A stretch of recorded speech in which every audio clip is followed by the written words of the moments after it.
Boys come down the road from Cairo, Egyptian trucks driven by Finnish troops from the United Nations force in Cyprus.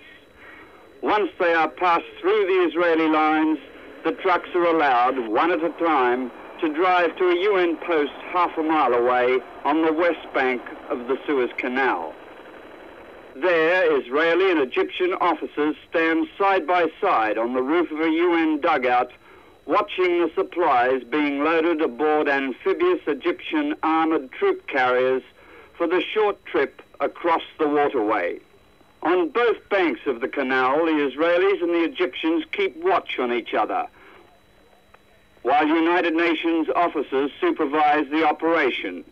Ironically, only 24 days ago, they held exactly opposite positions. The Israelis then were on the east bank and the Egyptians on the west bank. Now the Israelis are in Africa and the Egyptians are back in Sinai, and the weapons carriers make the short trip in a matter of minutes, churning across the canal, trailing showers of spray. I asked the general in charge if the Egyptians could have survived without Israeli help. I don't think so. How much longer do you think they would have lasted? Well, I don't know exactly, but probably 2-3 days.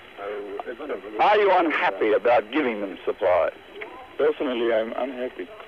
Have you ever heard about hostile armies, which one side even didn't give the names of the prisoners of war, do not behave at elementary humanity steps, and the other side supposed to supply his enemy?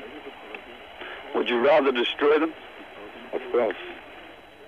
Just down the road, the Israelis have turned a shot-up cinema into a temporary prisoner of war camp.